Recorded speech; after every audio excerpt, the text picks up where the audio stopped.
The Extreme Sailing Series is very unique. We're racing extremely tight courses. It's great for the spectators, and that's the whole point of it. Bring it to the shore, make sure we put on a good show. Every team here is at the top of the game. You know, every skipper here has got a ton of experience behind them, so to get an edge on your competitors, it's down to the finer details. You know, we're not looking for a 50% gain, even a 10% gain. We're looking for a 1% gain, and it's very hard to find, but the detailing that goes into these boats and the setup and everything from planning an event sort of down to your food is precise, and it has to be, and that's the way you're going to win in a series like this and win in any sport. It's precision in our judgment, it's how we adjust the sails, it's how we steer the boat. Everything has to be super precise and in sync as a team. You know, it's just meters between the boats a lot of the time. When we hit the race course, we're constantly looking at the race course. And when I say looking, we're looking at the environment around the race course, we're looking at where the marks are on the course, always looking at where the best wind is. The wind obviously shifts, we're monitoring the wind shifts, and we're trying to constantly position the boat in the most favourable places to make the boat go as fast as possible with the best wind.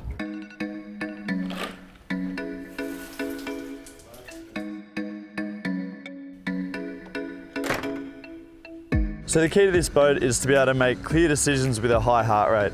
So when we're in the gym, we're always got to focus on intensity and working out as fast as we can and making sure that we're trying to replicate what we find on the course. The team's got a really big focus on fitness. We have slightly different roles on the boat, so we have slightly different focuses, but definitely each in our own area, we're really trying to be the best in the fleet. It is very predominantly upper body, but we have a bit of a saying, you can't fire a cannon out of a canoe, so everything below your upper body has to be extremely stable and strong to balance under the moving platform underneath you.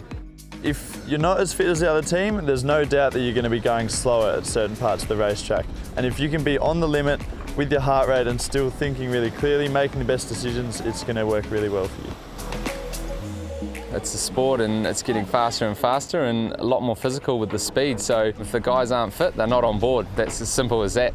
Sailing's changed a lot in the last decade, and now it's a physical sport, and you need athletes as well, but they've got to be smart, they've got to be good sailors, and they've got to be able to feel the boat as well and have great balance. And the trick to sailing is you've got to keep your head switched on. There's absolutely no point where your head can switch off, so the fitter you are, the longer your head stays in the game. It's tough and it's a lot of hard work, but it's all worth it at the end, and it's very rewarding.